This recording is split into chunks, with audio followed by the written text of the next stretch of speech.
yes, Right. yes. Ile kitu ya sahi, Gani? si wa on the Shavela. Yes. There was another also from yes, All yes. Saints who was on the Shavela. True, true. And they were asking the simple question, why isn't the church providing a Platform. All right. Nice.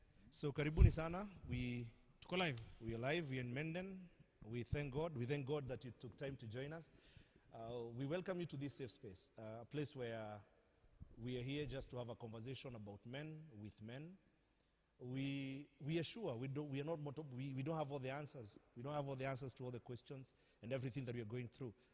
Though in our society today, men are expected to be strong even when we need to find a moment to be a bit vulnerable so that we can be able to speak about issues that are affecting us. So we thank God that you joined us. Thank you for joining us. And tonight, we are actually joined by men who are not afraid. Men who are not afraid of becoming vulnerable. Men who are not afraid of speaking about issues that are affecting us in the society. So karibuni sana, karibuni sana. Asante sana. My name is George Karuko, and we will be together this night as we discuss about men on issues pertaining men. Karibuni sana, vulnerable men. Thank you. Thank you. Seriously, you want to say that we are vulnerable?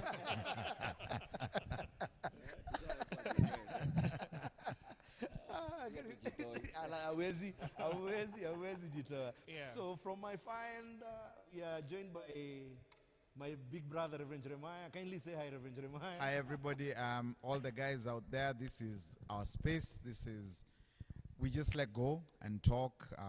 No victimization, no judgment. Super. We are all going through stuff, and we need to talk about this stuff and just hear another brother speak about what you're going through and realize you're not alone. So this is why we're here. Karibuni, this is our space. Super. Thank you so much at this farther end. Thank you so much, Rev.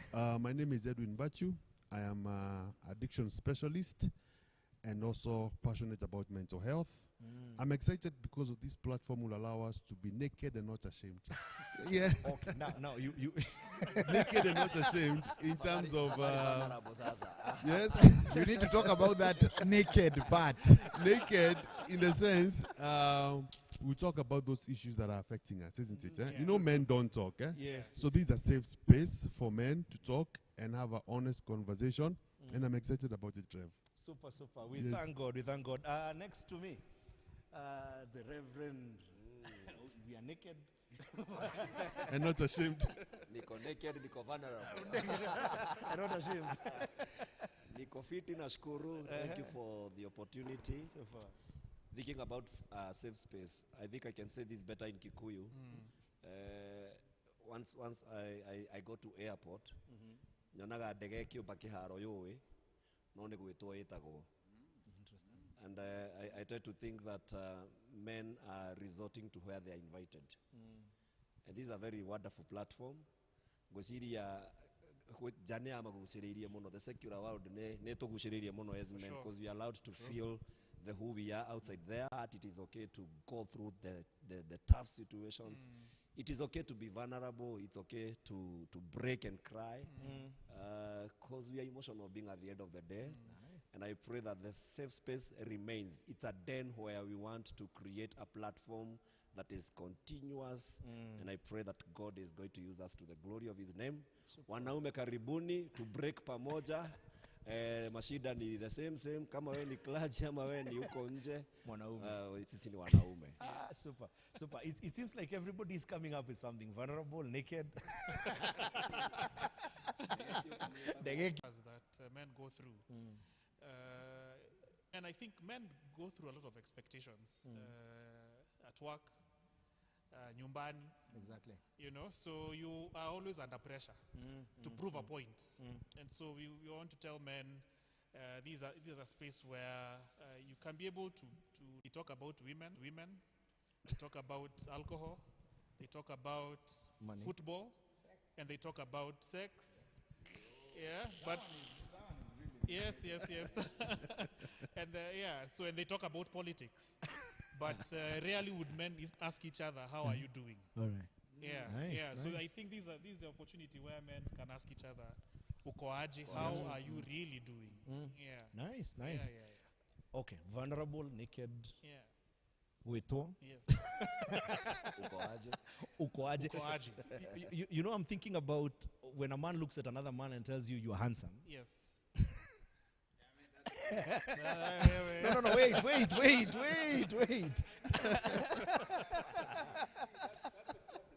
Yes. Anytime we try come up with anything to describe another man, Yes. it's misquoted. Yes. It's taken in the wrong way. Yes. If I tell you, hey, you look fine, somebody like, and you admire this guy, and sometimes you just want to tell another guy, you look fine, you've dressed well, you've tried, you've done your best.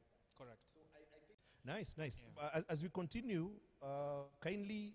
just hoodie guy, Manze, crook. And look at a guy with a flowered shirt, goon. You know. Yeah. Yeah. So I mean, I think the main reason why we are here, it's just to try and demystify all these tags that people give us. Exactly. At the end of the day, we are men trying to do our best, trying to walk through life, and just trying to be the best that we can be. Yeah. So I think this is an open space for every guy who's here. I know there'll be women who've logged in. Give your comments. I think that's important. Karibuni sana. Just tell us what you think about us and what you think men need to do. But I think at the end of the day, it's to allow every guy, every man. Yes. You know, today I was in a church and we realized, Reverend Sam, there are 23 plus holidays celebrating womanhood. There are 2 days in a year celebrating manhood. and they're not taken serious. And they're not taken serious. Father's Day in June, Lord. and in November, International Men's Day. Yes. And nobody, and even when they're taken seriously, they have an add-on like mental health. Shida. You know, they just add problems. So I don't know, Edwin, what do you think for you in your field? Do you see more women than men, or who comes to you? Good question, Rev. First and foremost, let me qualify naked and not ashamed. What I meant was, this is where we strip off our positions, we strip off every title, we are just men. And we talk about issues that affect us, regardless of our position and our title, because underneath our titles, we are flesh and blood, isn't it? And also to move on to that, Rev, let me put it this way. There's a comedian that said something that struck me. He said the reason why it is hard to be a man is because women and pets are the only creatures that are loved unconditionally. But men are loved. No. You need. But a woman is loved unconditionally. But we are loved on condition we do something. So you can imagine how hard it is, Rev, because every day we wake up, we are on stage. We are performing because we want a college and all of that, yeah? And sometimes because men, we don't talk, Bishop Jake says, women are emotional, we are emotional. Just because we don't express emotions the way women do, doesn't mean we don't have emotions, yeah? So tunakufanga na hizo vitu zote ndani. Because we are put on such a pedestal. You know, you're supposed to do this, you're supposed to do this. So if you fail to meet the bar, your manhood is what? Is put in question. That's why it's so hard to be a man. And that's why this conversation is so important, isn't it, Trevor? Yeah, it's so hard to be a man in this day and age. Wow. Isn't it, yeah? Yeah. I'm waiting to hear when you're visited by men versus women. Good question. So, let me shock you. 80% to 90% of my clients are women.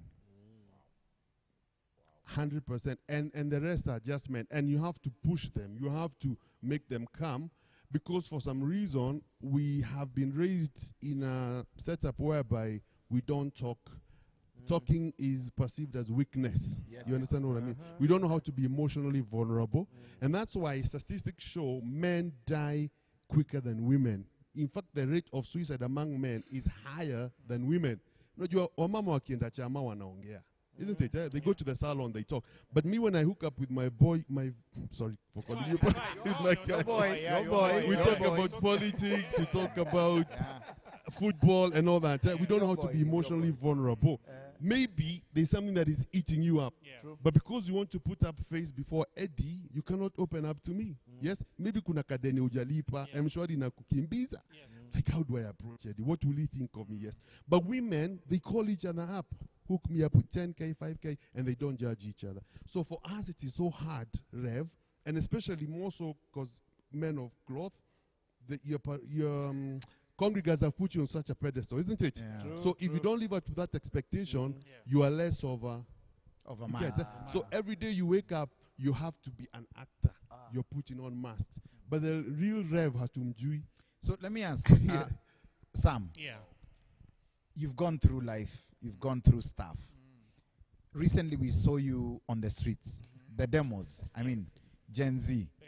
I don't even think you're Gen Z, but I mean, let me qualify. Let me qualify. Yes. All of us are going through this problem. Yes. Even what Gen Zs are going through, Yeah. even the older generation are going through it. It's just that we don't have the guts to speak about it. Yes. So I want to understand, what is it that makes guys so fearful of just opening up, of just being able to go on the street and say, here I am, and I'm supporting my younger brothers and sisters. What is it that makes us not able to just talk or just let go?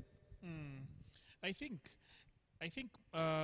men I just want to allude to what he said. Like we're in a constant, like the earth is our stage. Yeah, And we are the guys who are performing. yeah. And we are on a constant, we have to put up a show of performance Yeah. to the people who look up to us. And so the fact that men choose not to come out and speak, probably it is from a space of, once I speak, it's a show of weakness. And so the constant, being a man choosing to show that he's weak, a man that chooses to speak who is seen is weak, unfortunately, that's the perception that men uphold. But speaking up does not qualify that you're weak. It even qualifies that you're even strong. The fact that you're able to come to a space of realization that this is what I'm struggling, and you choosing to verbalize it. So, for example, when people go to rehabilitation centers, the first point of healing is you acknowledging that I am going through X. If you do not acknowledge, then definitely it means there's a lot of work to be Okay, done. let me just cut you short. Yes. English. Yes. What is acknowledging? What is this that you're telling us to do? Accepting the issue that you're going through. So let me state give of you, acceptance. let me give you an Yes. example. Yes. I am a married man. Yes. I have a problem with alcohol. Yes. Probably it's I don't even know I have a problem, Yes. but I take alcohol to deal with my issues. Yes. Does acknowledging mean I say to somebody, or does it mean I say to myself? I think I would say it counts to both. You have to tell it to yourself. But now you saying it to someone else, it's an opportunity to you're seeking now help. You might tell it, you might say to yourself, but now you acknowledging to someone else, it's an opportunity for you to seek help. Yeah. So that's how I see it. So basically what you're saying is that for a guy Yeah. to accept that he is going through a difficult, not a problem, Yes. but through a difficult stage, Yes. that is okay. Yes. It So is. how do I make that okay to the people around me? So who do you trust? I think men don't speak because they question whom to trust. Like having comfortable spaces where to share. I think that's where it should start. Like, do you have people who you can be real with and tell them, I'm going through X, I'm going through this. So I feel that it comes from even when we are being parented. Like, ladies have got an opportunity to interact and share. Men rarely have that opportunity to sit down and share. So as we grow, we still question, who should I speak to? Whom should I share with? But I think also, Reverend, joining what Sam is saying. Yeah. Look at the toys that we were bought when we were young. If you got a chance to get a toy. Or even make one. You know, Even to know what a toy is. actually, as today, what kind of toys do we buy our children? You know, when we are buying a toy for a girl, it is an emotional expression kind of a toy. Go to buy a toy for a young man. You know, it does not have any emotional attachment. True. It's a ball, a gun. Yeah. Kill somebody. Exactly. Be too aggressive, you see. And from that bit of a toy, when a child is communicating with such little thing, a man is told not to express himself because it's a weakness. Look at us when we're young. Try to cry. Yes. You know, so you're told, shut down. Yeah. So from that being raised up by parents who told us that mwanaume haliangi, machozi yake akilia inafaa kwenda huko ndani, haifai kutoka. To date, it's still affecting us. And I realized when we talk about Gen Z, things are different. Because it's a generation that has been brought up by, ya kwanza, walilipiwa shule kila kitu, na Kibake. So they went free education, and then wameenda shule. Reverend Jeremiah, you can agree with me. We were raised up when you could see a teacher and run away. Even in church. You know, unapatana na mwalimu Monday ni kesi. You know. Nowadays, Gen Z anapatana na mwalimu kwa barabara, wanasalimiana, wanakula story. It's a conversation. So that is why a man who is in the millennial versus a man who is a Gen Z, there's a whole difference. Yes. But when Sammy is talking, also I'm looking at like us, who were brought up by single mother. Now we are not in another world. It's weird to us, you know. Today I'm expected to be a good father figure. I have never seen a father figure. I'm expected to be a very... Wait. You don't know your dad? You're sure? Don't worry, we are many. You know... And you know, let me just say this. As you're putting this point, you say there's an expectation. What, in your view, as a man who has been brought up by a single mother, what do you think the world expects of you as a father? Exactly. Now, going in that line, look at my wife. She has an expectation how I should raise her children. You know, like a mentor, a provider, a present dad, you know, a masculine at the same time. So there's a lot of expectation from the society and even in your same house. Yet you know, your mind is telling you there's an expectation. You're seeing it evidently, but also yourself, you do not know what is expected, what you're supposed to deliver. So every other day, it's like a chancing. You try. And because you do not have somewhere to go and copy-paste or learn from or ask, at the end of the day, I cannot go and share, is it a weakness? If I know it is a weakness, because many of us do not even know it's a weakness. So you find a man has a vacuum that we are struggling with. When wetu tuko kwa Premier League saa hii sasa imeenda ndio tunarealize tuko na mashida because Premier League sorts us out all over the weekend. Wengine ni movie na ni movie zile weird. And so at the end of the day, there's an expectation which I've never been told what. Nice. And there is this man who is expected to deliver who does not know what they are delivering. So like every other day is a chancing life, and our wives are very frustrated. So you're saying we basically just risk it. We are risking. We don't know what to do. Actually, So let me ask Reverend George. G, yes. brought up by a single mom, have a family, and everybody expects you to be this awesome guy who has solutions as a father, as a husband, as a leader. What in your life has been the most difficult thing to stand up being a man? Man, keeping up with the show. You see, there's something that has been brought up by Eddie and Sam, that every single day we wake up, Rev, is that we are Women want us to be like them, but if you become feminine, then they lose respect for you. Because what you're attracted to,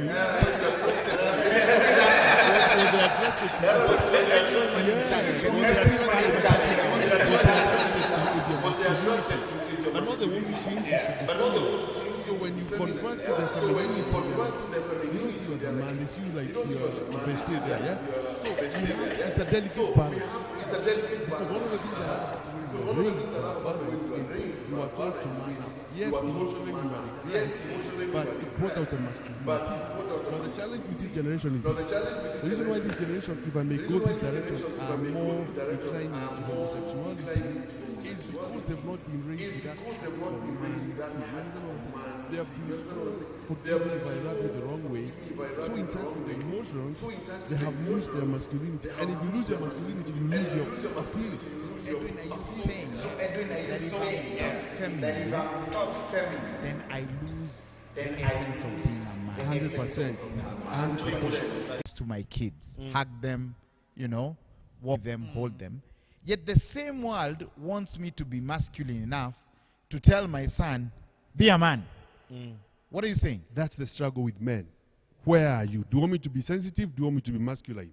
There's no, it's a gray area. So for you to remain like the lion in your, you know, our home is our throne, yes? We are so for you to maintain that, you have to keep that masculinity. If you become too feminine, you become just like another friend to your wife. And that changes the whole ball. Then I think this space is good. These are very good, yeah.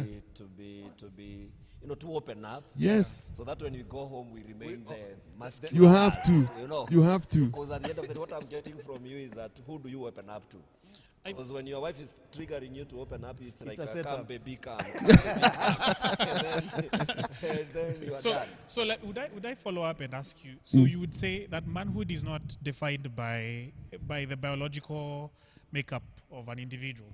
Manhood is a byproduct of what? Well,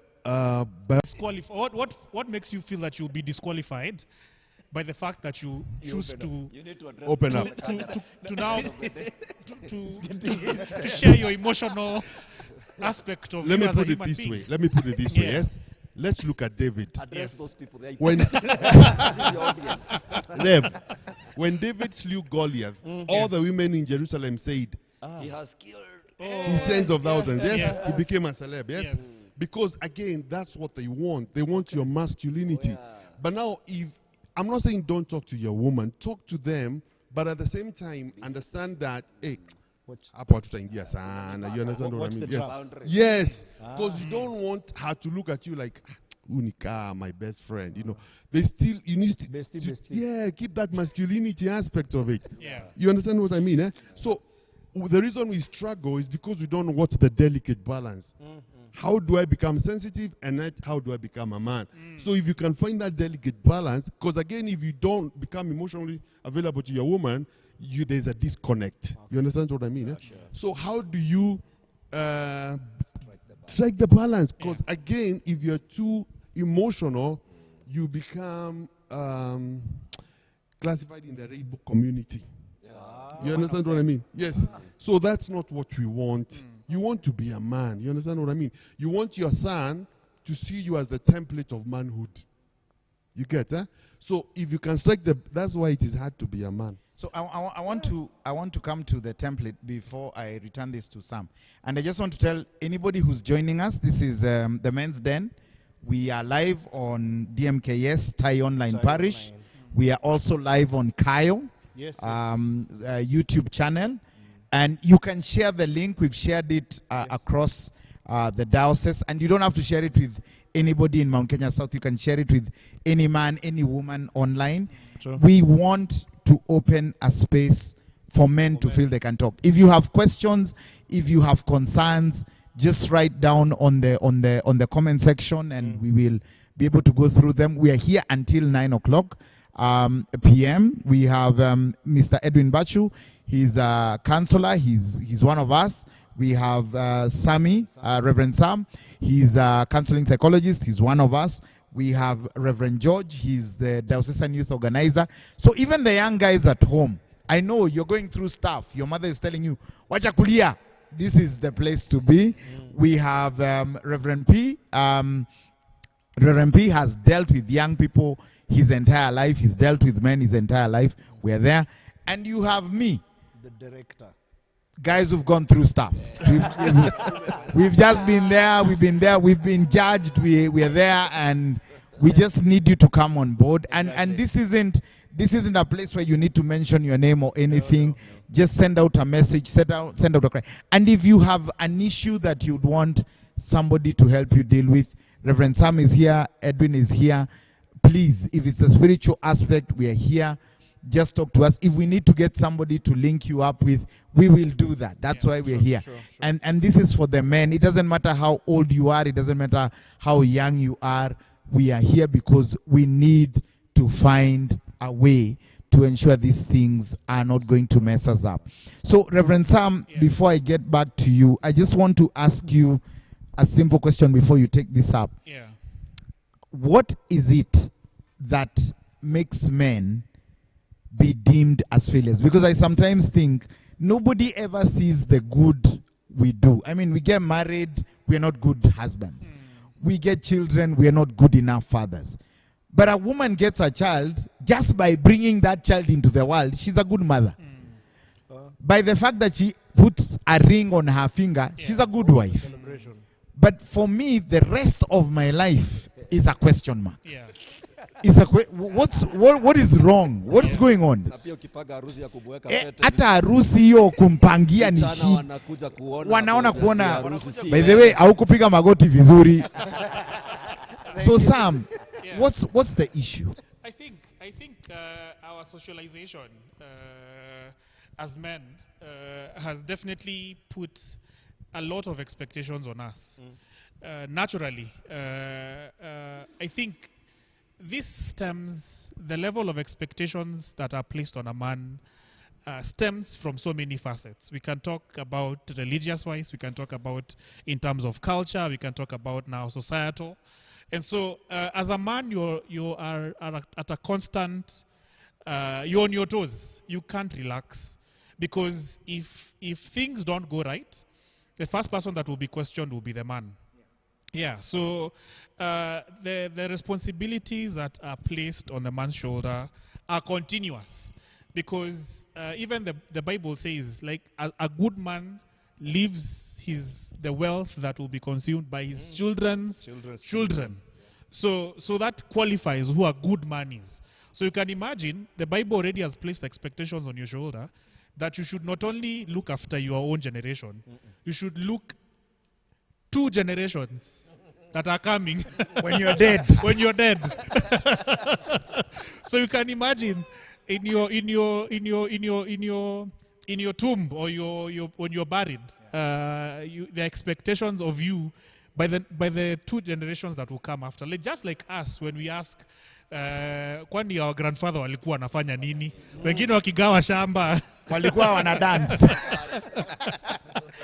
Yes. Yeah. And so men definitely have been called to a very high standard to ensure that we're able to pass wealth to other generations that are to come. And I think men have got a very huge similarity to God, because even the gender that we tend to associate with God is a him. God the Father, you know, God the Son. So where is the her? You know? Because even the association that we have, so there's a very high association of God to man. And so the fact that God is still even in a continuous journey to improve his people, then definitely man has got the same kind of level of expectations that are even placed on God himself. So I think coming to a place where men choose, I think for me it's the model of communicating that I am going through this, I need your help. So going to overboard and oversharing, then definitely that corrupts your masculinity. And so like saying I'm in debt, I think it's how we communicate. Because I feel that men don't have an opportunity to communicate effectively. That's why they use maladaptive behaviors to communicate. Because I can't say it verbally, let me communicate it using other means. If I'm not in good terms at home, I would rather stay outside and watch football and get at home when people are asleep because I don't want to be questioned. I don't want to communicate effectively. So I think men have been put at a high pedestal where you are in constant, there are constant levels of expectations from you, constantly. And so you have to be on your toes because we are the seed carriers. We are the people who carry the seed. And so if we carry the seed, our women, the work of the woman is to nurture that seed. So definitely that already, by the fact that we carry the seed, gives us a lot of pressure because those are generations that are within us. Yes. And so we need to definitely ensure we build a good future for them. So that's why as men, you are in a constant journey to definitely work for the future, the generations that are now and even generations that are to come. All right. Yeah. Thank you so much. Nice. Thank you for joining us. We can see your comments. There are several people who are actually putting something here. John Morioki says following. There is Esther. Esther says hello, Reverend Peter. So karibu sana Esther in Safe Space for Men. There is Sami Kayori. At least women are following. Help your man there. Yeah. Kindly make sure your man is watching this. Then there is Isaac. Isaac Konga puts it. Hi guys, following you from Githunguri. Good discussion. Then there is Maina. Maina is from Wemuto. Puts it this way: how do you control emotions when you are a man? Director. I don't know. Control emotions. Really know how to control emotions because I think everything is learned. Ah. Everything is something. I mean, my dad. I never saw my dad control emotions. I mean, if there's any word to control, my mother would go to a funeral and cry, but I never saw my dad cry. True. I never saw my dad like go to a wedding and relate. You know, like Mogithi. Yeah. So I think sometimes the context of who a man is so defined by culture and society that you can't. I mean, look at any wedding we go to. Who sings? Who dances to The Mugithi. It's the women. The women, The definitely. men are just over there. And anytime you hear men being called to come and dance, it's like, nyi wanaume amuimbangi kujeni. You know, it's like we are not even part and parcel. The bridal team. Unless we're in the bridal team. And the bridal team, the guys in the bridal team are so tired. And you're like wondering when will this end. So G, I'm thinking, Yes. controlling our emotions is such a hard thing because we don't even understand what our emotions are meant to be. Edwin and Sam just mentioned here, there is an expectation. True. But we were never told what that expectation entails. All right. So I am told I am meant to go see my son in school and be the father. I can't hug him in school because you're the dad. You know, like asome. You know? So if you hug him, it's like he's a sissy, he's a baby, he's a girl. And you know, all the other boys will be like, hey, your dad hugs you. What's up with you? Are you okay? Like, do you have a mental issue? But the mother can hug him, and that's right. I can hug my daughter because for my daughter there's a feminine aspect to it. So I think, the problem is we don't know how to handle our emotions. All right. Where I serve in the church, even when you go to a mortuary, you're expected to be the strong one. You're expected to be the one who, you know, you pat everybody on the back and tell them it's going to be okay. But you have seen a dead body. I mean, a dead body is a dead body. There's nothing to change about a dead body. Okay. And so sometimes you're not sure how do you handle your emotions. When you're proposing to your girl, if you want to marry her, you're expected to go on your knees, and your knees are hurting. But you know, you're expected to go down, and it's not even something we know. Yeah. We just been told you bend, you kneel. Yes. And then you're expected on the wedding day to say all these nice things. All my things I give unto you. And then you're meant to like cry, like pretend you're crying. And then you're like, why am I giving her everything? You know. And you know, Rev, you're so on point, if I may add on to that. So, Rev, you didn't grow up with a dad. You didn't grow up with a dad. I didn't grow up with my father as well. I don't know who he is. So what happens is this. We've never been raised with a template of fatherhood who shows us what being emotional is as a man. So what happens is this. We have grown up emotionally regressed. Okay. So the only emotion we project, the only one we come up with is anger. You understand? That's why sometimes you see, because we don't know how to express our self-emotions, anger becomes the natural outcome. Okay. Another thing, very important, the reason why the ratio of men using substance abuse is higher than women, because as we nurse our emotions, substance abuse. We don't know how to express ourselves emotionally, yeah? We have a lot of regressed anger because we didn't have the template of tell me what it means to be a man and to show emotions. Because I don't have the template, so what comes out for me most of the time is anger. Does that qualify the statement that I saw somewhere? I think it was someone putting it after a certain young person started speaking after he's drunk. The guy does not drink. I don't want to mention names, but the guy does not drink. But in TikTok, when the guy drank, he started now speaking so many, he actually opened up. True. Does that now qualify that most men open up when they are drunk? Absolutely, because what happens, alcohol lowers your inhibitions. So what lowers your inhibitions, the true you comes out. The more unasikianga, ogeda kuma ya modwari ya mari, the more heavy. You understand? Eh? Okay. So we find solace in substance abuse because that's the only way we can express ourselves. What? Without inhibitions. Other than that, once the alcohol leaves our systems, we have to go back to acting. We are all actors. Okay. So actually, we leave the acting aspect when there is substance in our. That's why, yes, that's why the ratio of men using substance abuse is higher than women. Okay. Because it's a cave. We go to our cave. Yeah. That's where we go to be ourselves. Okay. Yeah. Would also that qualify the fact that there is a higher number of men in prison than women? Absolutely, 100%. Because the only emotion that men would show is probably physically. You're on point. The Look at the anger ratio of the people who are protesting, who are the number is higher for men because then we're able to express ourselves. Hata when did you kuna shida? Ni outlet bana. Ni outlet. This is the safe space. This is a safe space to be myself. Because even if you look at the number of goons, Yeah. it was highly made of men Absolutely. and not women. Yeah. Because it is in such spaces where they can be able to Vent. through using the physical model of probably hitting stuff. Because the only emotion that Yeah. is natural to a man Is who's anger. never seen a template of what to be emotional is anger. Yeah, most because of you've the never time. seen a template of a man being happy. No, you have never seen it. Yeah. Especially people who Or are being raised sad. by single mothers. Yeah. It's very hard. But even me, as I have a father, but it's rare for me to see him. Like, okay, at times I can read his emotions. Like, I can tell when he's sad.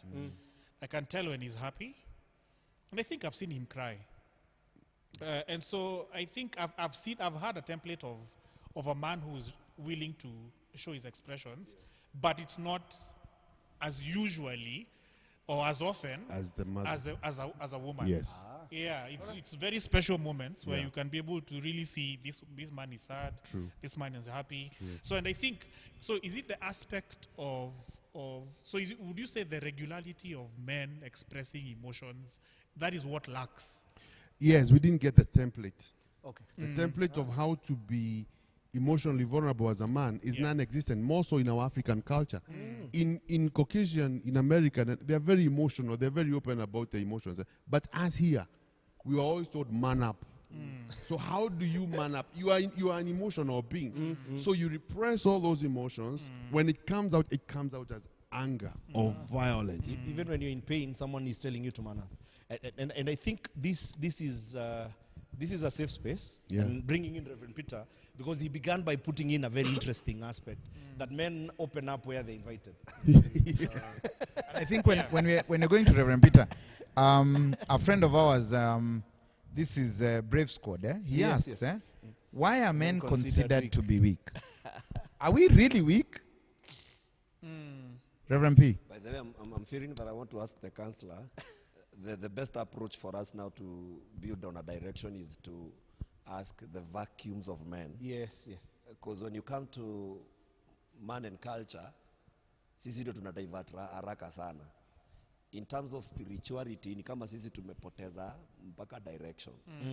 When it comes to emotionally, go all diverse way, even to sexual life, we struggle and we suffer a lot.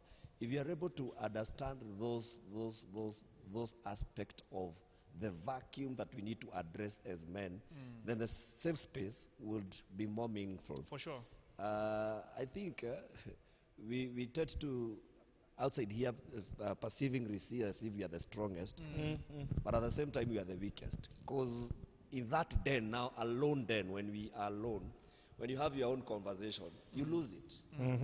And I think when we are in that point that everybody now can witness and see our weakness, it's at the verge of now, I've lost it all. Yes. At that point is when you see a man. You know, a woman gradually would go through a stuff, an issue, cry it out, share it out, and come back to the senses. Yes. But counselor, you would tell us the subconscious of a man is, you know, being filled every other day, Yes. stuff every other day, Yes. no safe space, no one is willing to understand you. Yes. Go to another man is carrying his own stuff. So at the end of the day, we'll be considered the weakest because we have nowhere to pour around. For sure. So I think if you're able to now understand those vacuums, because where you sit and where we sit as clergymen, there is what we receive, there is also what you receive. Yes. True. So if you're able to see this vacuum, and also the men who are following us are able to tell us, then we shall see a direction so that the safe space may be a safe space for all of us. Yes. Okay. I think our moderator, it would be good if we chose to break down some few walls and now share and say, like for example, Reverend Peter, you probably, because you've openly said that you've never been brought up by a father. What did that do to you as a man?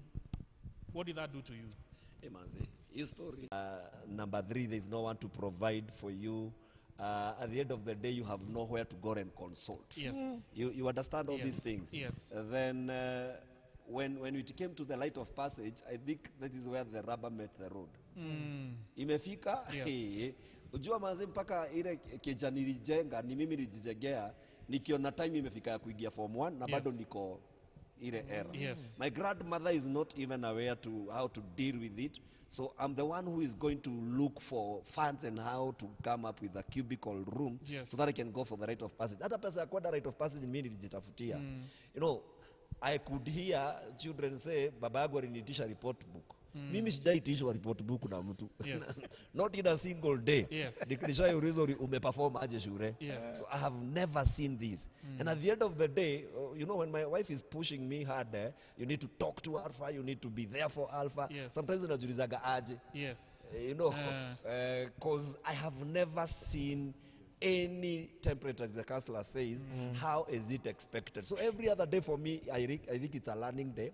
And when it comes to church, you also needed to be a father figure in church. Correct. Yeah.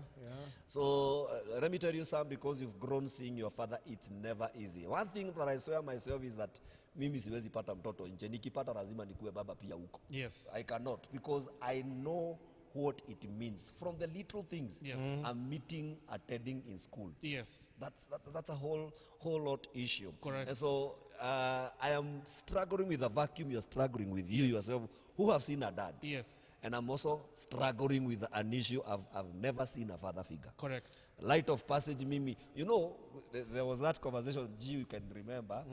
Sisi, arume maruwe gekoyo, kada gedhogo. I never knew the difference. Yes.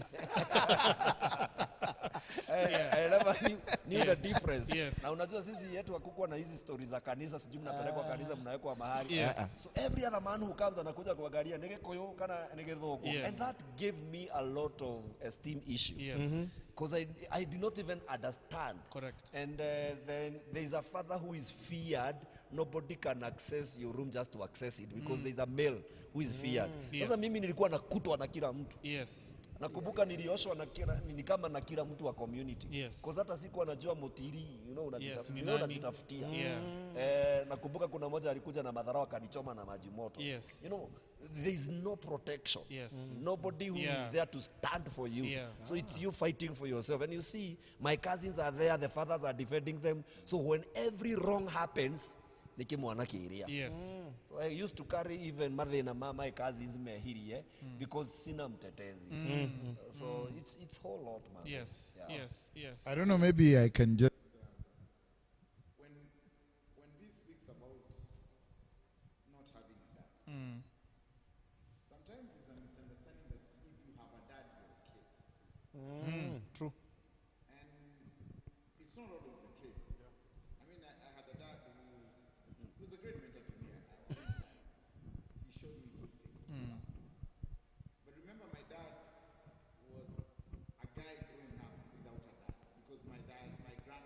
Correct. had died when my dad was in college and so on. He didn't have somebody to walk with. He had a few insights. But sometimes In all honesty, sometimes I think all men go through the same struggle. The one with the dad and the one without the dad are going through the same issues. The one with the dad is expected to be a perfect guy. Without understanding, my dad is also going through struggles of his own. Because he has a wife, he probably has kids, me, and he's trying to make this work. Yeah. And so sometimes, be with no bad intention to you, sometimes it's a way that it's made people make us feel like we julikuwa na baba hauna shida. But not understanding my dad is also not able to comprehend what to do with me. Yes. Because he's wondering, okay, see I'm here. Yes. See we wenda shule nimekulipia fees. Correct. Sort yourself out. From there, even me I don't know. Yeah. And so then you find you without the dad and me with the dad, we are in the same boat. We may have different situations and circumstances, Yeah. but we are floating in the same waters. The ocean is a big place. Yes. So you're in the Pacific, me I'm in Indian Ocean. I'm near a land, but I still am floating. Yes. I don't even know what to do. Yeah. Then when we have relationships, for example, with ladies, with women, G is single. So his aspect of a woman is through his mother. Me, my aspect of a woman is my mother and my sisters. And I'm sometimes wondering, who is the woman in my life? Is it my sister Yes. or my mother? Because now I have everything placed on me. And so sometimes I think men have to get off this pedestal of kupimana. Edwin, I don't know whether you agree with me, that men have to work with each other, regardless of the situations that they are in. There is no man better than the other. Even the man with a father is going through struggles. The man without the father is also going through struggles. And if we can find common ground, if I can bring my son to pee and tell him, walk with my son. Yes, he has a grandfather, he has everything. But maybe his grandfather isn't able to walk with him because he hasn't the emotional flexibility that P has. And I think if men can accept in our lives, not to be feminine, but to be able to open a small gate in our lives, to let each and every one of us flow and walk together. Yeah. I think maybe we may find a solution Yeah. to making men more gentle, but still manly. So let me just mention something that just struck my mind. Would we say men struggle with the aspect of communicating how they feel? Or because the first man that we all relate to is Adam. Adam was given very clear instructions, but we can see even within him there was an aspect of passivity. He never told Eve, God alisema msikule hii. So we can see the aspect of communication breakdown in the first man that God created. That he was not willing to express and say, man, we are not supposed to do this. So would we say that that's a constant struggle that men have, not being able to constantly communicate their minds and say, I am broke, I don't tender your lunch. But Sam, God didn't tell Adam to communicate to Eve. No, he didn't. Because even Eve should have been nice enough to ask me, babe. Like, babe, what are we meant to do here? I am new. I get what you're saying, Sam. Eh? But I think sometimes there's such a big expectation on a man to just come up with solutions when we don't even know the way. Because even God, he said, I put you in this garden. Then this dude chucks a rib from my side, creates for me a chick. Now there's no way I get to remember what Jesus said. When there's a naked chick. and the guy was asleep when And I was asleep. I was asleep. But when you look at it that way, it becomes more crazy. But then, when you talk of the aspect of speaking and communicating, Passivity, communicating to another man, there is something we had brought about where men become real when they are drunk. And my worry would be, and that is how I would look at it, you know, most of the times when people become vulnerable and speak out, we share some of the things that we are meant to die with. All right? So I open up to you, but then the following day you become drunk. You speak it out. Because I've actually seen that in several TikTok videos. Someone shared something in private, but now we are able to hear it out. So the question would be then, as men open up, are we, one, we can't open up to our women as we had said it first, fully, as we said it, because of the issue of come, baby, come. Sometimes it may be a trap. But then if I open up to some now, what is the risk behind it? And so when you talk about being a consistent challenge that men are going through, so the question would be now, if I communicate to you, and then I hear it, or do I expect them to hear it from someone else? And you know, Rev, what you're saying is true. Because think about it, when you share your bed with your wife,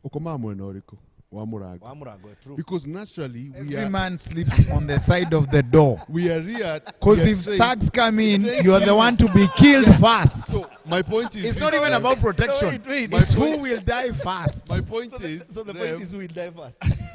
my point is, naturally we are raised to be on guard. So even emotionally we are on guard. Okay. Because when I see someone, I'm thinking, why does she want me to open up? What does she want from me? You see, we are always on guard, left, right, and center, yeah?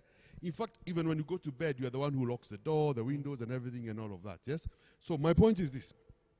The way we are raised as men, and this is very important, you have to understand, and what Rev Jeremiah was saying is this. Even men who are raised by their fathers, what happens is this. Their fathers did not have a handbook or a manual of what it is to parent. We are learning as we go along. So because they grew up with wounds and issues, they grew up hurt, and hurt people end up hurting other people. So most of us, even those who are fathers, are inheriting the dysfunctions of our fathers. You get what I'm saying? Because we bleed on other people. So manhood doesn't just mean that you're raised because you're raised to your father, everything will be okay. No. You can be raised by a man who is angry, who is absent, who is the wrong template, yeah? So, in essence, what we're saying is this. Being a man is hard. The minute you came out of your mother's womb and the doctor said you're a man, yeah, true. So just as we go on with this discussion, guys, if you're following us on DMK Style online, on Generation Change on the Kayo, I know there are some people who are saying it's buffering kidogo. Our guys are Big Ben and Papa and Joe. They are working on it. So just keep on and just let them come in. It doesn't matter if you're a guy or a lady. Just join in the conversation. Ask the questions you need to ask. And I can see we have Daniel Nderi, who's tuned. James Orondo from Makadara, ACK, following. Ann Bachu. Brave Squad is online. James Musioka is following. Barikiwa Amosa. Eugene is tuned. Minor N. We have Isaac Konga who is following us. And you guys are really, really doing a great thing. But as we go on, Reverend P, Brave Squad is asking, how do you deal with dads who only consider land being the only valuable thing, so they don't appreciate anything else you acquire?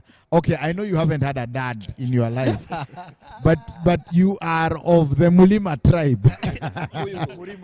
Land is everything. How do you deal with such a dude? Title is everything, eh? When Kasra was speaking, I thought about, I think we were created also to discover things, because imagine God gave you a hot temperate. What would life be all for? You know, it wouldn't be meaningful. We are created, Jeremiah, to create our own path. And I want to agree with that man, because I have seen and I've worked with people who are title deed possessive.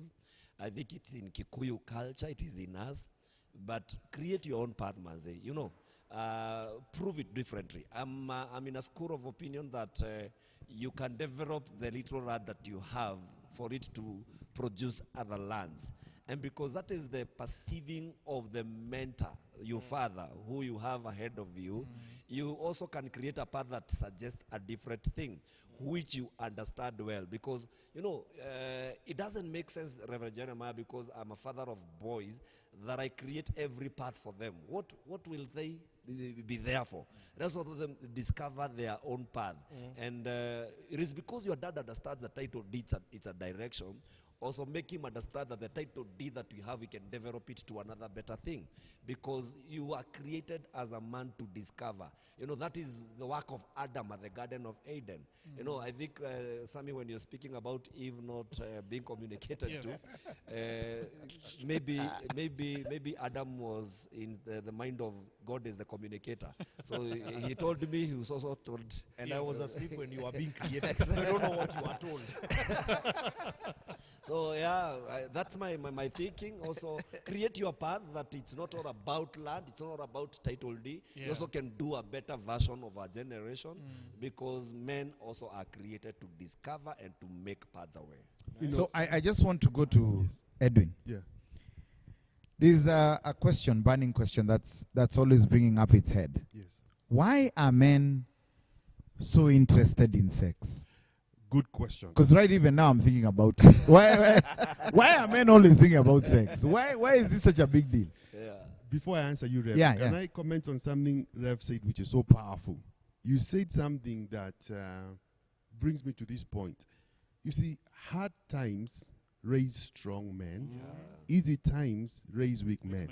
So what you said about land is if you make it so easy for your son, he will grow up weak. Wait. Hold that thought. Men say you must leave an inheritance for your Children's children. But he doesn't say land. And It says no, inheritance. I agree. But that's what we understand as inheritance. Yes. But what I'm saying is this. Anything that is handed to you on a silver platter, you don't value it. Exactly. So when you go, you see like Rev, his story is amazing because he's had to earn his way to the top. Hard times raise strong men. Easy time raise weak men. So as fathers, what I'm saying is, don't make it so easy for your children because they will end up becoming dependent on you when they're supposed to be independent. Yes? So even in parenting and fatherhood, sometimes when we are raised in difficulties, we want to make it so easy for our children, our sons, because but you're raising a weak man. So You understand? it means that tough men raise Vulnerable. Weak. Well, not necessarily, Rev, Okay, because sometimes when you're so tough as a man, you have to define toughness. Exactly. You know, sometimes for us, toughness we mean anger. An angry man raises an angry son.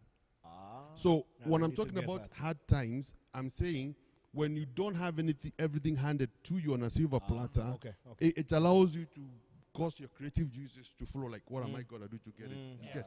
But now, when you go through tough situations, you want to make it so easy for your son that you give them everything. Now you're raising a weak man. So help me. And a weak help me man here. will Help me end up here. raising another weak man. Help me here. My son says I'm loud when I'm passing a message. Yeah, okay. Even here right now you are loud. But sometimes Even here right now you are.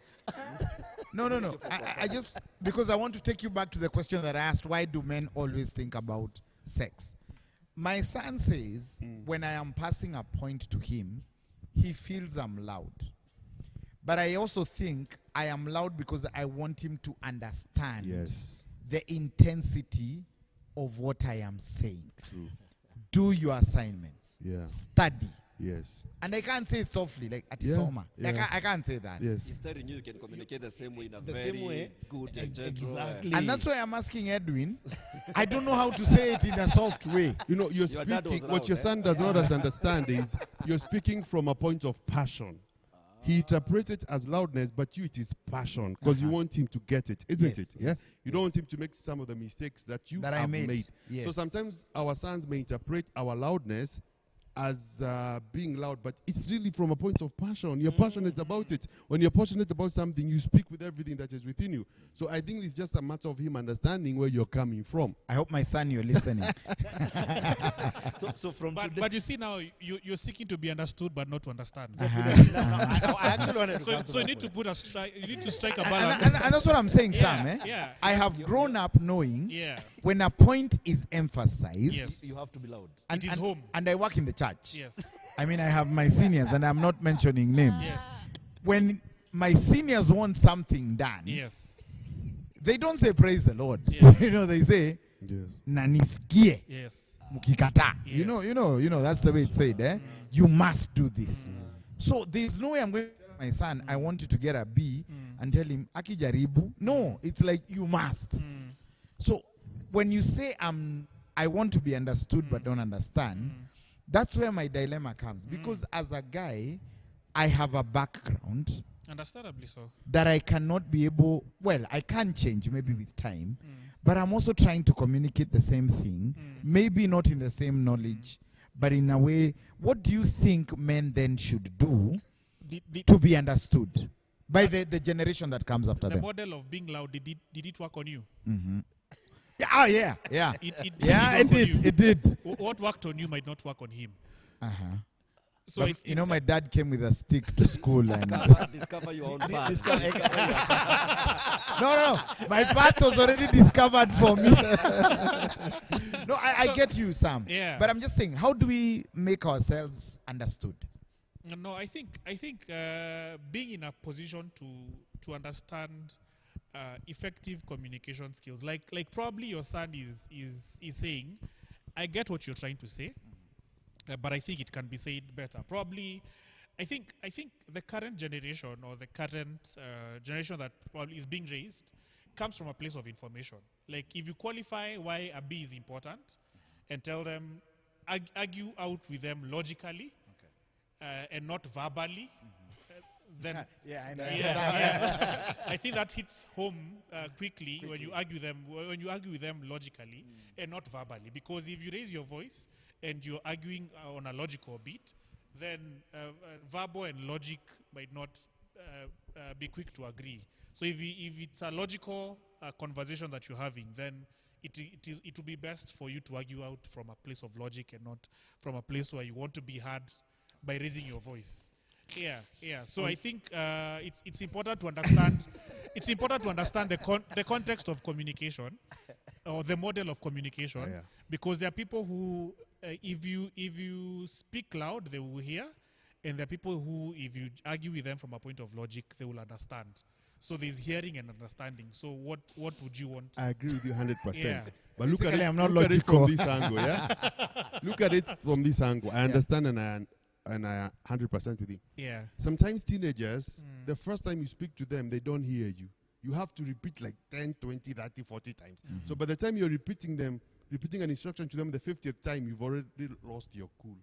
So sometimes he may speak out loud because the first time I spoke, so maybe subconsciously, if I raise my voice, he will see the seriousness in it because I don't want to raise a stick. Because sometimes young people have what I call the impaired hearing.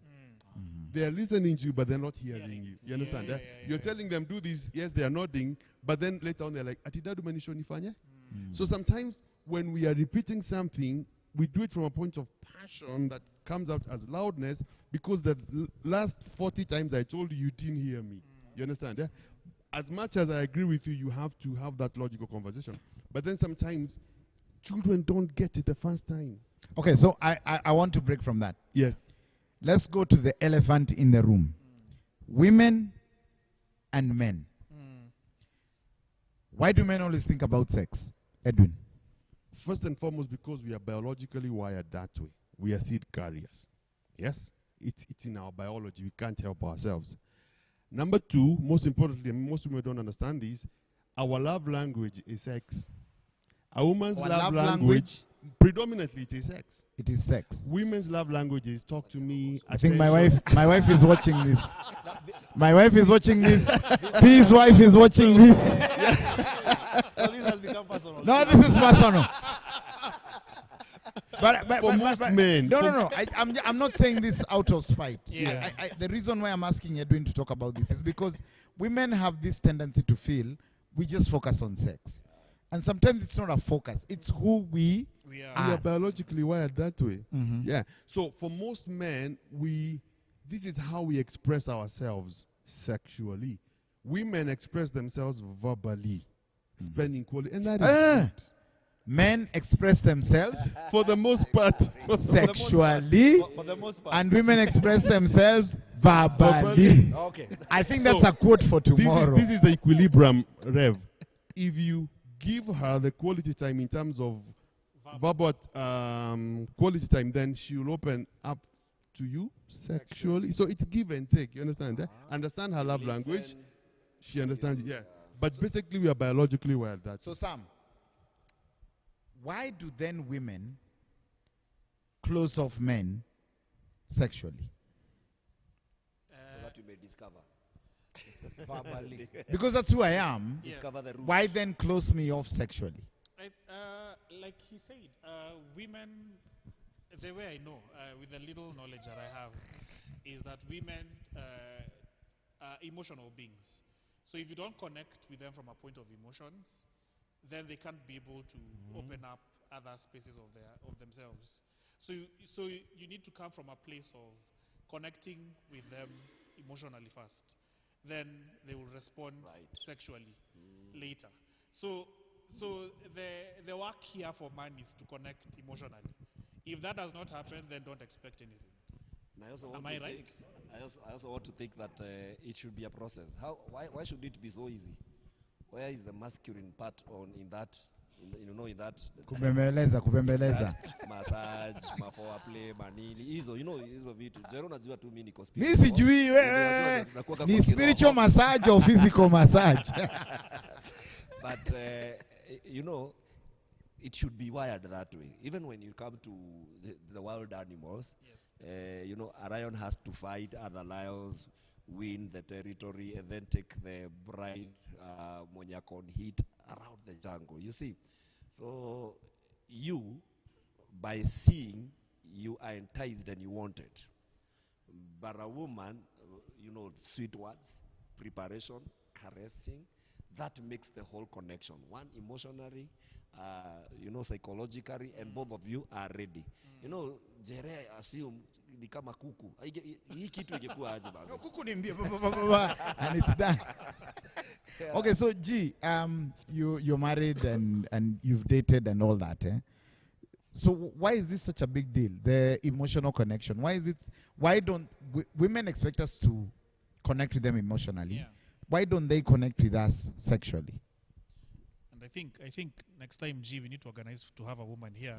Actually, Today we wanted to be biased. I was actually heading there because from a woman point of view, it would really make more sense. Yeah. Even what Lynn is putting at the question in our YouTube, he's saying, what can a woman do or stop doing to help a man feel emotionally safe? You see, the question you're actually putting to me is to somehow connected to Lynn. Because she's asking now, we are talking of how do we create this safe space so that now she can open up sexually. So when you talk about the emotional aspect, I would really love to have a woman here. Why? Because when we look at it from our men point of view, we will still be biased. So let me We ask, will still be biased. because we're here. No. Edwin, you deal with women. Yes. What can women do or stop doing to help men feel emotionally safe? Because our safe space is normally in our women. True. So what can they do? I think first and foremost, your woman should not try and change you. You see, sometimes women are wired to nurture. So sometimes they mother us, they want you to change. And in her attempt to make you change, you feel like you're trying to control me. Men don't like to be controlled, yeah? So don't try and change the guy. Love him as he is, and let your love for him compel him to change.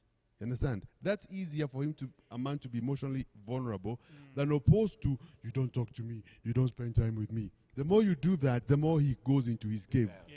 You understand? Yeah. But the minute you show me you love me unconditionally, yes, I'm like, man, this is a safe space. Then this is someone I can talk to. Number two, when I share something with you, please don't go discuss it with your friend. Or let me add, don't use it against me. Thank you. Don't use it as a weapon, isn't Yes, it? Because women have 1,000 terabytes memory. They can remember something you did to them when they are dating. And they always bring the file. Yes. You're fighting about this, like in a story. Unakumbuka saa zile tulienda home. Saa zile you get what I'm saying? Yeah. And men are not like that. We want to know, okay, am I safe with you? Can you love me the way I am without you trying to change me? Then makes me safe enough to be emotionally vulnerable. And by the way, for us, it is gradual. Yeah. It's not instantaneous. If I say something to you personal, I'm going to wait a while, see how you respond to it, and then I'll open up more. But don't push me to do it. You understand? Men, we are coming from a place of trauma. We've been so traumatized, we don't trust nobody. You understand what I mean? Eh? So for us, trust is not easy.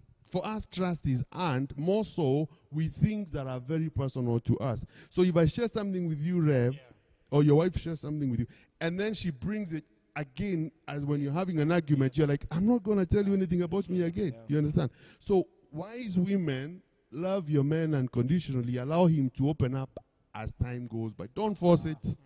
Yeah. Don't force issues. Hakuna story ya Don't kuforce force people. issues. Ah, all right. Now, there's something that is really coming into my mind, and I really want to ask this. I don't know whether Reverend Jeremiah will handle this in this sense. Then do we have a roof where there is a certain place we can go beyond our emotions as men in terms of opening up? A ceiling. A ceiling, yes. Do you have such a ceiling that as a man, for me to remain masculine and for me to not be seen weak, this is the farther I can go in terms of opening up? That is actually something disturbing me right now. I think in my view, Society has failed us here.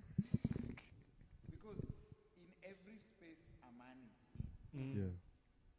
there is a comparison. Okay. If you are in church and you are a priest, your seniors tell you, we put a woman here and she did better than you. Yeah. Okay. Not knowing the woman is treated more kindly than the man. Because no one in that church will face her as a man. She is a woman, treat her well. So when P is faced with that challenge, what does he do? He backs down. If I go to a marriage situation, my spouse's brother, even though they are men, will look at me and say, you're not treating our sister well. Yet they are going through the same thing in their marriage. Yeah. If it is in school, my son is considered to not be doing well enough, while my daughter is considered to be trying.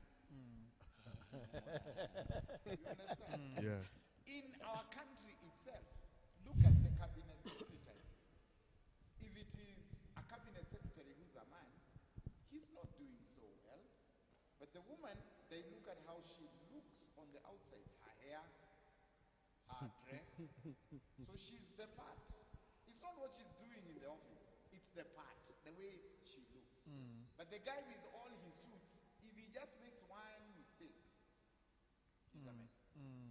And every man goes through that struggle. Look at our matatu industry. A lady who is a tout, more people get into her matatu than a guy who is a tout. You ever realize that? And it's simply because she's a woman.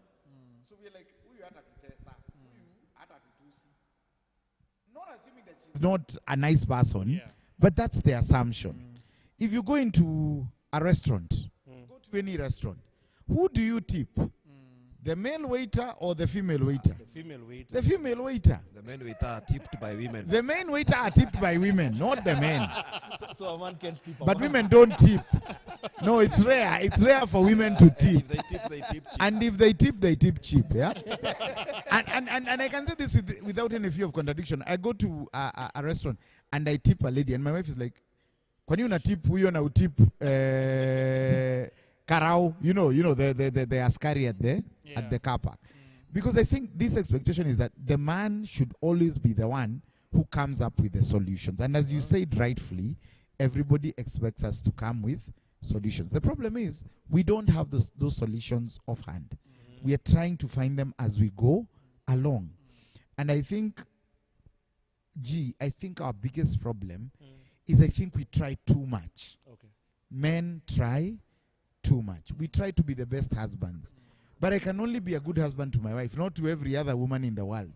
I can only be a good father to my kids as much as I can, not to all the other kids. There's a man who's a father in Runda. He's bought their kids a car. He's bought them PlayStation 5. And he's a good dad. But I'm living in Kiambu. The biggest I can go is the one family car or the border. And I have managed to pay for them Wi-Fi. I'm still a good dad. It's just that I've not reached, I'm not like that other guy because of my, but now when the comparisons come in, and I think that's where men, we get messed up. When the comparisons come in, how did you propose to your wife? How did you propose to your girlfriend? Where did you take her for lunch? Where did you take her for dinner? That messes us up all. And I want to push this to P. P, what do people need to understand about men to just take us as we are, as Edwin has said? How do they just take us as we are? How do we do this?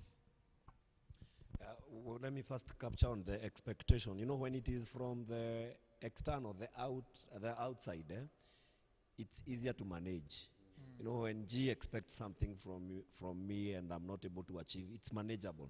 But when it comes from you nuclear family, like there's a comparison that your wife is comparing you with.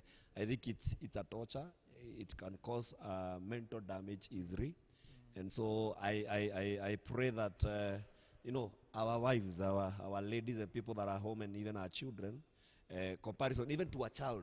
If you dare compare your child with any other person, you're messing them. Because I think everybody have their clear path, their clear way to follow. And you know, all of us, we believe in supremacy of God, and God knows us. And gradually, we are headed somewhere. We are not where we were yesterday.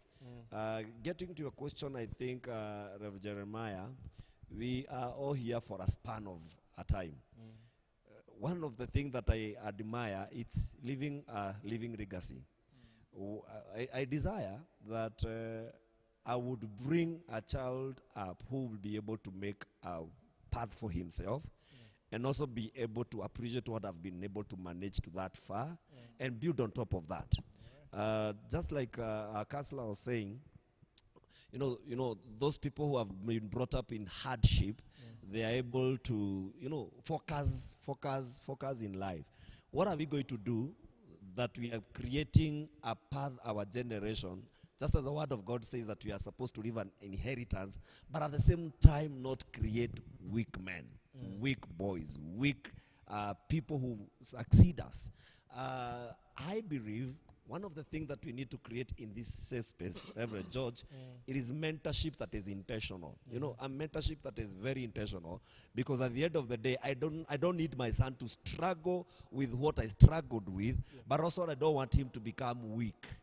You know, I want him to become successful more than I. So I'm creating a path, but at the same time mentoring him. I think I admire how Hindus does it, that you're able to walk with your son. I take my children to Hospital Hill School, and I am challenged by how Hindus does this. When they bring lunch to eat with their children for conversation, versus us who give our house girl food to take food to our children, and then we think that we are posh. You know, we are good. There's something that is lacking, an intentional conversation, an intentional mentorship that we need to face on and hold it by the head and say that, yes, we have suffered, we have seen it all. There's a vacuum that was created but because of how we were raised up. But how do we address this? In every expectation, I think I need to be an intentional mentor to my sons. As long as I create an inheritance and create a path, I also would want to leave a legacy that my sons also were very successful. Because at the end of the day, when you come to that barrio, that one thing that you'll be, a climax is he has left watoto, watoto wa watoto, and you know, at the end of the day, mtasema mali yenye nimeacha. But how do I leave these children? So I think it's a wide conversation, Reverend Jeremiah, that we cannot conclude in a single day. True. That it need to be, you know, consistent and try to address every other aspect. So guys, we are on the men's den. We have just a few minutes to go before we end. This is the beginning. I know this was Men's Mental Health Month. We don't want to make this a one-thing show, a one-day show. We want to push this agenda. We are men. We know what men go through. Sometimes we hide behind our clothes, our collars, our professions, but we understand that there is an issue that we need to focus. I looked at the Gen Z demonstrations. It was the guys who got arrested. It was the guys who, who you know, were caught up in all this crazy stuff. And we really need to talk. So if you are joining us, we are live on DMKS, Thai Online, on the Generation of Change, on Kayo. And together, Kayo and the Education Department of ACKW Mount Kenya South, we've collaborated this. We have the panelists, Edwin Bachu, we have Reverend Sam, we have Reverend George, the DYO, we have Reverend P, and we have myself, Jere. And we're just trying, we have no answers really. We're just creating a safe space for men. And I know this will continue. You can always go to YouTube and follow us on DMKS Thai Online. Check the video out. Ask questions still. Reverend Sam and Mr. Edwin, this is what they do for a living. This is what they do every day. You may need help. You may need to send somebody, a young man, anybody. The clergy are here. You can talk to them. And as Reverend Sam was suggesting, probably next time we need to have ladies on board. Yeah. But we want to keep this focused on the men. On the men. We want to keep this focused on the men. Whoever comes on the panelists, we want to keep this. And hopefully we can do this probably every month. We just have a one-off and be able to discuss this. And this is very important. M asks this. Another item which I would like to hear is, how do men pick themselves up when the worst happens to him? Divorce or financial crisis? Reverend Sam, can you take this and answer Reverend Minor?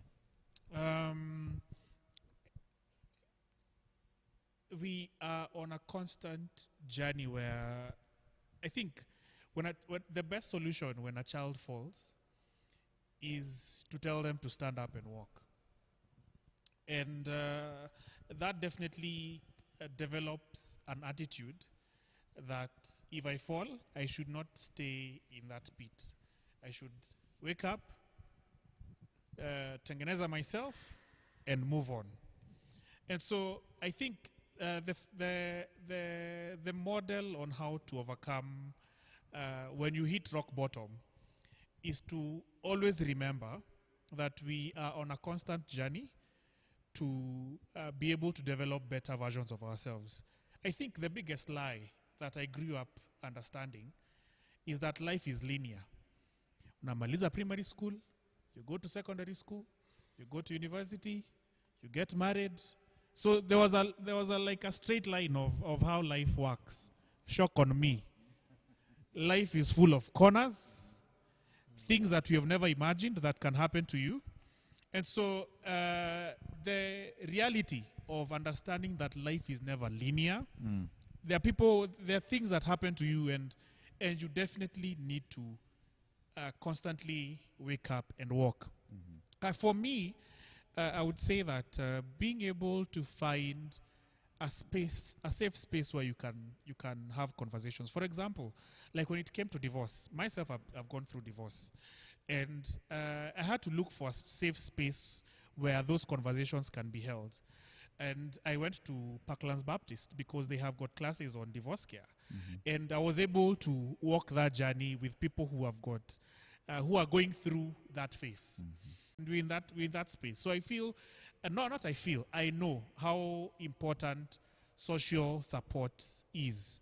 When I was attached at Kenyatta Hospital in 2017. And people would walk in with various issues. And I believe my colleague here can bear me witness. We usually ask a client, who are your social, where is your, who are your social support, where does your social support come from? So if it is your friends, if it is your family, those are the people that we reach out to be able to help you walk that journey. And so it is the journey becomes difficult when you're lonely. And I think Jesus being a masterpiece of a man that we can look up to in one way or the other, when he was going through his toughest season, when he hit rock bottom, he had 3 men that he walked with constantly. And so I know the power of having social support. It's very important. And also understanding your identity in God. Working to always understand, who am I in God? Because the world has got so many definitions of who we are. And you can be easily defined by what you have earned, or the career that you're in, how much you have. There are so many definitions that the world can tag you. But constantly understanding who you are in Christ, that is a total ball game. Because if you fail in school, the tag of failure is in your head. Yeah. If you fail in your career, that tag is in your head. But if you flip that and ask yourself, who am I in Christ?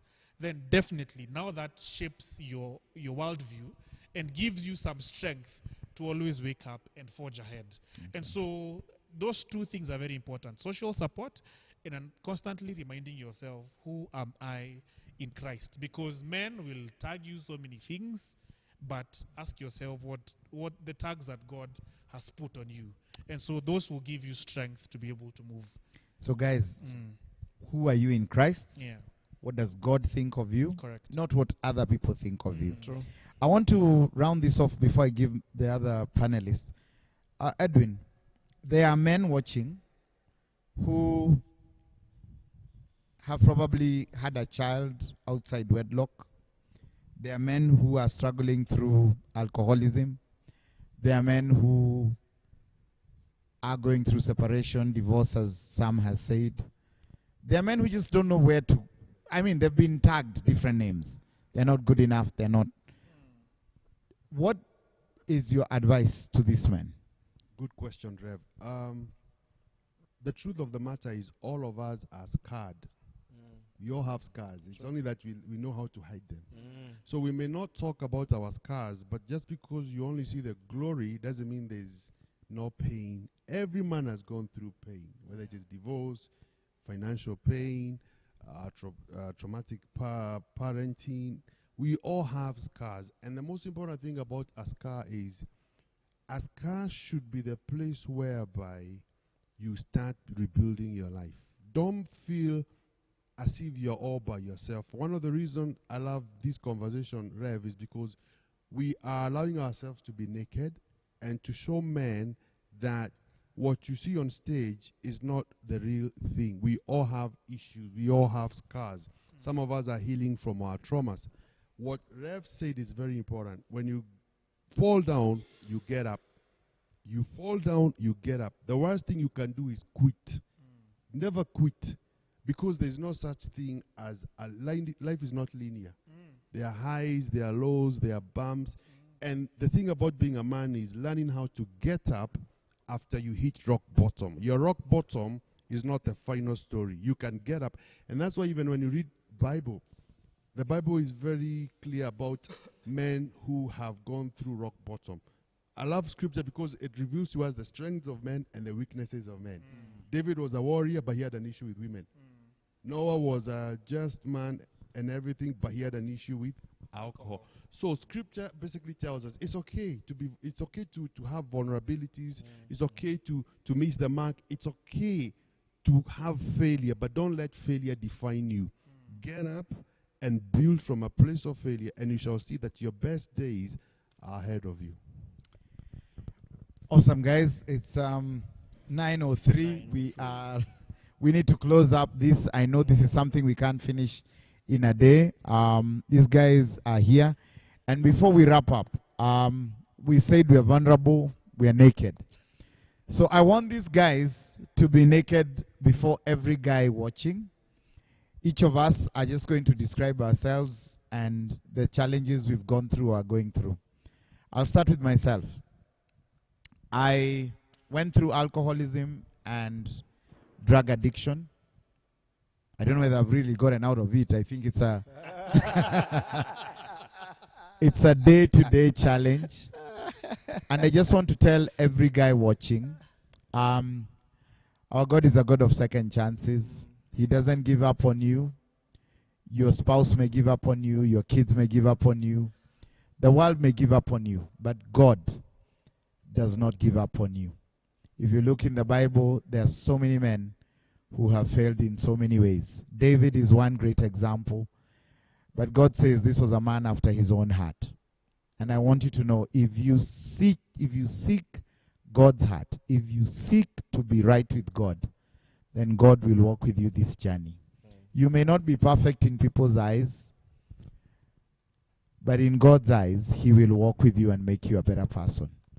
So I want to tell you, whatever you're struggling through, whether it's addiction in drugs, alcoholism, sex, whatever it is, God is willing to make you a better person. So whatever you're going through, we are here. You can always talk to us. I'm here. I've been there, done it. God has healed me, still continues to heal me. It's a day-to-day thing. No one's perfect. But I want you to know there is a chance for you. Don't give up on yourself, because God will never give up on you. Reverend P? Thank you so much. All of us, the following that, the den has just been an important thing, and I believe going naked, I would say every other day is a making day. I remember one day Reverend Jeremiah would go from City Market just to go all the way to Grogon, kutafuta chakura ya 30 bob, so that I may have a meal and fight transport to go home and fight transport to come. The other day, I became a conductor, slept kwa nyumba ya wenyewe chini, nawekewa, a carpet nilalie, sina kitu ya kujifunika. And every other day became beautiful when it's over and you realize I was made better by that situation. Took alcohol for a season, kuigiza dem box, mnakaa miaka 5 alafu anakutema ukifikiria wewe unaenda kumuoa. Manze tumepitia stuff. Alafu hiyo miaka 5 na riaza bado ilikuwa making. And every other day have made me appreciate every situation comes, that whether it is tough, it's breaking you down, it's a making. When you keep the focus, you're made better. And just as one of us have said, better days are still coming. So keep the focus, keep strong. This den is for our safety. All men, do not be afraid to be naked. You're not alone where you are. You're not the first, you're not the last. We keep together, and strongly we shall emerge victorious. Super. Karibuni sana. Thank you so much for the den. It's a beautiful place to open up. It's a moment of being naked. Personally struggled with glue during my wee growing up in town. Handled a lot of glue that disturbed me. I've struggled with suicidal thoughts. And God has been faithful, still working with us. Challenging coming from a broken family. But we thank God, because the den is a place where we open up, put everything down here. We remove the acting aspect of it. And through that, we continue to heal and grow each and every day. So don't miss the den. This is the beginning of being naked and vulnerable. As I'd mentioned earlier, for me, I think the biggest hit of my life was divorce. And that really broke me. And during that season, I had an opportunity to understand a lot about myself. It's during those vulnerable seasons that you really understand what you're made of.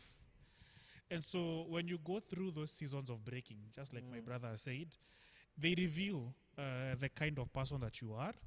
It exposes your character. It really exposes who you are. And so it is an opportunity for you to understand these are my vulnerabilities, and so how should I deal with them to ensure that I become a better version of myself.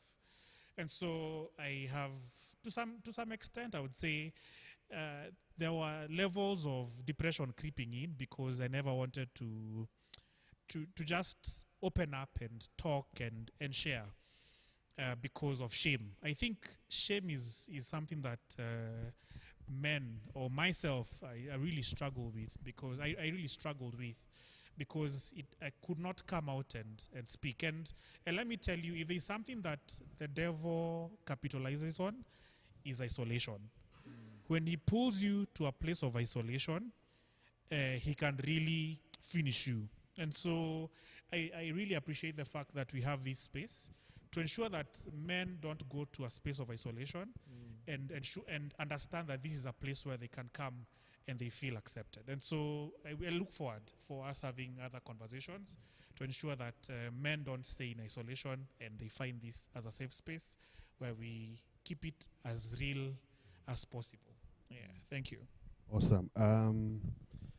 This is a good place to be vulnerable, to be open, and more so to allow other men to understand that we all have issues. We are all in the process of healing. Some of us are not there yet. We are all work in progress. When, as I said, I was raised by a single mom. She had me when she was very young, and as a result, I was raised by my grandparents. Today, I don't know who my biological father is, and that created an identity crisis in my life. In my early 20s, I got into the wrong company, started taking alcohol, but really my drug of choice was marijuana. And it got me to a point whereby I was almost getting into hallucinations. And one of the reasons why I'm in the addiction field as an addiction specialist is because I understand to a certain extent the damage that many young people are going through. And more so, the root cause of most substance abuse is identity crisis. They're trying to heal the pain, to self-medicate with drugs, whether it's chemical addictions or behavioral addictions. So we all have a story. We are all coming from somewhere. We are all work in progress. And it is okay to say that you are in pain. It is okay to say you're struggling. It is okay to say you don't have it all together. That doesn't make you any less of a man. So again, I want to thank you for joining us. I hope this is a conversation we'll continue to have, where we shall bring healing to many men as they open up and we share our scars with them. I believe our scars will bring healing to them. Amen. Amen. Amen. Amen. Joining us this evening, we really want to thank ACK St. Joseph Lakobu through their vicar, Peter Washushu. Thank you for hosting us. We want to thank BMKS, Tai Online, Big Ben, Papa, Joe Monene. Joe. We really want to thank you for just putting us live on air. We want to thank our Diocesan Bishop, the Right Reverend Charles Muturi, for giving us the space to just do this on our own accord. And we want to thank our panelists, each and every one of them. These are men, they've gone through this stuff. We're still going through stuff. Yeah. So it's not a done deal, and if you need to reach out to them, you can share this, the link, get this video out on YouTube to your friends, let them hear what we have to say. And as we move into the month of July, I know God is going to provide a platform for us. So I just want our panelists to share their numbers with you, the ones that they feel you can contact them on. So in case you need to speak to somebody, whoever you feel you can speak to. So Edwin, we start with you. Yes, my telephone number is 0723 820 271. We have an office at Bishop Karaoke Center, Helping Hearts Counseling Services. You can call, you can visit. We are on social media handles. You can also find us there, and we are ready to serve you.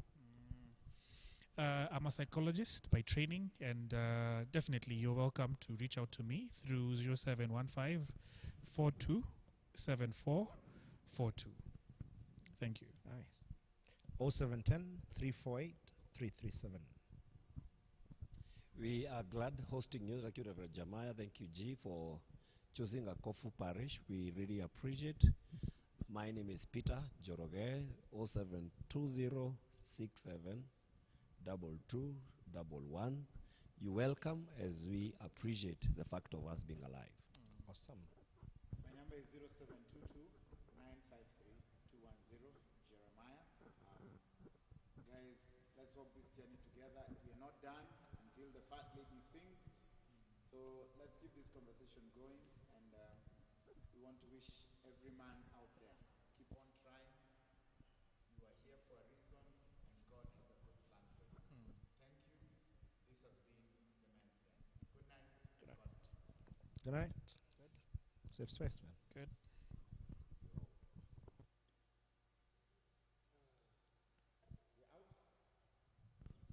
Yeah.